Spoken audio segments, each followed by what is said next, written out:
लेकिन अब बरेली में हुए हंगामे का सच सामने आ रहा है।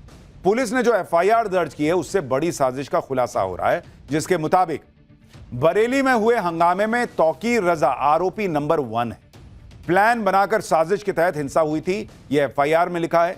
तौकीर रजा ने कहा था कि शहर का माहौल बिगाड़ना है, चाहे इसके लिए पुलिस वालों को मारना ही क्यों ना पड़े।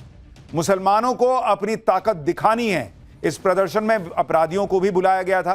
प्रदर्शन में सिर तन से जुदा के नारे भी लगे थे। पुलिस पर अवैध हथियारों से फायरिंग की गई थी। पुलिस वालों से डंडे छीन के हमले हुए। पुलिस पर पेट्रोल बम से भी हमला किया गया। पुलिस कर्मियों पर धारदार हथियारों से हमला हुआ। पुलिस को बड़ी संख्या में अवैध हथियार बरामद हुए हैं, जिसका इस्तेमाल पुलिस पर हमले के लिए किया गया था। पुलिस के मुताबिक यह सब माहौल खराब करने की साजिश थी, लेकिन मौलाना तौकीर रजा भूल गए कि यूपी में किसका शासन है। पुलिस के मुताबिक बरेली में हंगामे और हिंसा का मुख्य आरोपी मौलाना तौकीर रजा ही है। लोगों को भड़का के अपनी राजनीति चमकाने के लिए मौलाना तौकीर रजा ने यह सब किया था। बरेली हिंसा के लिए कितने बड़े स्केल पर प्लानिंग की गई थी, सूत्रों के हवाले से जो खबर आ रही है वो आपको बताता हूं। दंगा भड़काने के लिए 40,000 लोगों को बुलाने की तैयारी थी। 5 थाने जहां मामले दर्ज हैं, वहां करीब 390 मस्जिदें हैं। हर मस्जिद में 100 लोगों को जमा करने का प्लान था। जुमे की नमाज के बाद इस्लामिया कॉलेज ग्राउंड जाने का प्लान था। इस्लामिया ग्राउंड से हिंसा भड़काने की साजिश थी। व्हाट्सएप के जरिए लोगों को भड़काया गया। पुलिस को 5 व्हाट्सएप ग्रुप और एक फेसबुक पेज का पता चला है, जिसके जरिए लोगों को बुलाया और भड़काया गया। हंगामे की प्लानिंग करीब 7 दिन पहले से शुरू हो गई थी। हिंदू इलाकों तक हिंसा फैलाने की साजिश थी। रामपुर, मुरादाबाद और बिजनौर से लोगों को बुलाया गया। पुलिस ने इन सारी साजिशों को नाकाम कर दिया। सोचिए, अगर यह प्लानिंग सफल हो गई होती जैसा दावा किया जा रहा है, तो बरेली में क्या माहौल होता और क्या नैरेटिव सेट हो रहा होता। लेकिन पुलिस ने ऐसा कुछ नहीं होने दिया और हंगामे करने वालों को लाठियां मार मार के खदेड़ दिया। खुद सीएम योगी ने कहा कि जो भी उत्पात करेगा उसकी डेंटिंग पेंटिंग की जाएगी। आप देखिए कि बरेली में हुए हंगामे के बाद पुलिस लगातार एक्शन ले रही है। पुलिस ने मौलाना तौकीर रजा को गिरफ्तार कर लिया। तौकीर रजा के करीबी नदीम को भी गिरफ्तार किया गया है। मौलाना तौकीर रजा से जुड़े 2 बारात घर सील कर दिए गए हैं। हिंसा के आरोपियों पर संपत्तियां जब्त करने की कार्रवाई शुरू हो रही है। मौलाना तौकीर समेत अब तक 55 लोग गिरफ्तार हो चुके हैं। पुलिस के इस एक्शन के बाद अब आरोपियों के सिर से माहौल खराब करने का भूत उतर चुका है। इन आरोपियों को समझ आ रहा है कि अब उनके साथ क्या होने वाला है, इसलिए अब ये माफी मांग रहे हैं। सुनिए जरा इन लोगों को। अफसोस है, माफी मांगते हो? अफसोस है आप लोगों को? गलती हो गई हमसे सर, माफी मांग रहे हो? हमसे गलती हो गई। आपसे करोगे ऐसा कभी? नहीं, कभी नहीं करेंगे। किसके कहने पे ऐसा किया था? क्या कोई मैसेज आया था व्हाट्सएप ग्रुप पे? क्या आया था? कैसे पता चला था तुमको कि इस्लामिया ग्राउंड में जाना है? गलती हो गई। गलती हो गई, कैसे पता चला ये बताओ, कैसे पता चला था? गलती अब करोगे आज के बाद तुम लोग? इसीलिए मैं बार बार कहता हूं कि ये देश इतनी तेजी से आगे बढ़ रहा है, हिंदू हो, मुसलमान हो, सिख हो, ईसाई हो, सबको उस तरक्की में जुड़ना चाहिए। नेता, सियासतदान ये मिलकर भड़का देते हैं और फिर जब ये सब होता है तो इनके घर वाले ही ना परेशान होंगे। बॉस, सर तन से जुदा के नारे लगाने पे आपके ही घर वाले परेशान होंगे ना जब आप अरेस्ट होइएगा।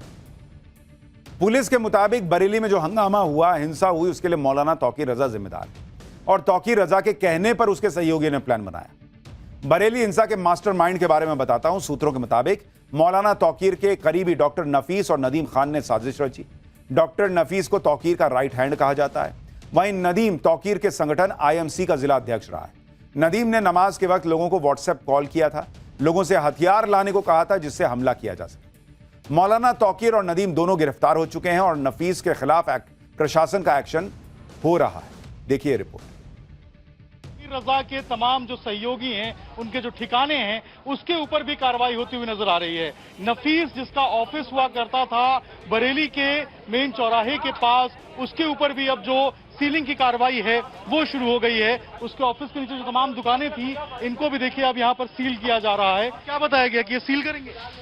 कुछ पता नहीं सर अभी क्या चल रहा है यहाँ पे। तो आप लोग खाली क्यों कर रहे हैं अचानक से? सर हमसे खाली करने को कहा गया, बस ये बताओ। खाली करने को कहा गया। देखिए इनको खाली करने को कहा गया है और ऐसे ही तमाम दुकानें हैं, इन सभी दुकानों के ऊपर जो कार्रवाई है वो हो रही है। इन सभी दुकानों को सील करने की जो बात है वो निकल के सामने आ रही है। इसके ठीक ऊपर अगर आप देखेंगे तो ये डॉक्टर नफीस जो है, जो कि तौकीर का बेहद करीबी बताया जाता है, बाकी मुकदमों में भी इसका नाम है, उसका ऑफिस है और ये उन मार्केट का मुतव्वली भी है, ये कहा जा रहा है। आई लव मोहम्मद के जरिए मौलाना तौकीर रजा अपनी ताकत दिखाना चाह रहे थे। बरेली में लोगों को भड़काया, भीड़ जमा की, पुलिस पर हमला किया, गोली तक चलाई गई, ये आरोप लग रहे हैं। लेकिन ये सब करके भी मौलाना तौकीर मुसलमानों का समर्थन नहीं हासिल कर पाए। बरेली के मुसलमानों का साफ कहना है कि अगर इजाजत नहीं थी तो प्रदर्शन नहीं करना चाहिए था, और अब सरकार जो कर रही है वो ठीक कर रही है, ये बरेली के मुसलमान कह रहे हैं। योगी सरकार से ये गुजारिश है कि बस बेकसूरों पे किसी तरह का कोई जुल्म ना हो, बाकी जो दोषी हैं उन पे कड़ी से कड़ी कार्रवाई हो। हमारे संविधान के दायरे में रह के कोई भी बात कही जाए तो बेहतर है, और जब प्रशासन किसी चीज को मना करता है तो कोई ना कोई बात होती है, तो उसकी बात भी मानना चाहिए हमें कहीं ना कहीं। अगर जो प्रशासन जिसकी आपको इजाजत नहीं देता तो वो चीजें आपको नहीं करना चाहिए, जिससे आम लोगों को कोई समस्या हो, कोई दिक्कतें हो। डीएम ने जब उस चीज को अनुमति नहीं दी है उस चीज को, तो वो चीज नहीं करनी चाहिए, चाहे वो 5% हो या 10% लोग करें, किसी को नहीं करनी चाहिए जो कराया गया है इसके अंदर। आई लव मोहम्मद का विवाद तो अब स्कूलों तक भी पहुंच गया है। यूपी के सीतापुर में एक स्कूल में बच्चों से आई लव मोहम्मद लिखवाने की घटना का खुलासा हुआ। अमर बापू शिक्षा निकेतन स्कूल में स्लोगन प्रतियोगिता का आयोजन किया गया और टीचर ने बच्चों से कॉपी पर आई लव मोहम्मद लिखने को कहा। हिंदू मुस्लिम सभी छात्रों से आई लव मोहम्मद का स्लोगन लिखवाया गया। इसके बारे में जब बच्चों ने अपने घर में बताया तो हंगामा हो गया। स्कूल में बच्चों से आई लव मोहम्मद लिखवाने के मामले पर विवाद खड़ा हो गया। बड़ी संख्या में हिंदू संगठनों के लोग स्कूल के बाहर पहुंचे और एक्शन की मांग की। विवाद बढ़ा तो प्रशासन ने स्कूल को 3 दिन के लिए बंद कर दिया। इसके अलावा पुलिस ने मामले में केस भी दर्ज किया। स्कूल प्रबंधक समीउद्दीन उर्फ शौकत के खिलाफ केस हुआ है। प्रधान प्रतिनिधि नईमुद्दीन के खिलाफ भी केस दर्ज किया गया है। स्कूल के 2 शिक्षकों के खिलाफ भी केस दर्ज हुआ है। स्कूल के बच्चों ने कहा कि साहिबा मैम ने स्लोगन नहीं लिखने पर सजा देने की बात कही थी। अब पुलिस पूरे मामले की जांच कर रही है। आई लव मोहम्मद को लेकर कानपुर से लेकर बरेली और सीतापुर तक हंगामा चल रहा है और हर जगह कानून के मुताबिक एक्शन हो रहा है।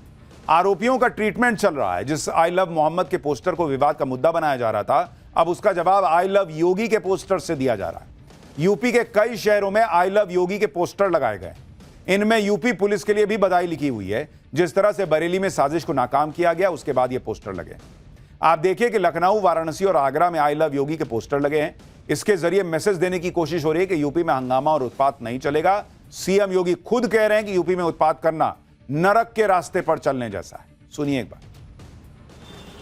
अब ये डबल इंजन की सरकार है। अगर बेटी की सुरक्षा पे हाथ डालने का प्रयास किया, व्यापारी के प्रतिष्ठान में आग लगाने का प्रयास किया, उत्साह और उमंग के उत्साह में कहीं पर अगर अराजकता पैदा करने का और उपद्रव पैदा करने का कुत्सित प्रयास किया, तो मान करके चलिए कि ये रास्ता उनका सीधे नरक में जाने का होगा, सीधे नरक में।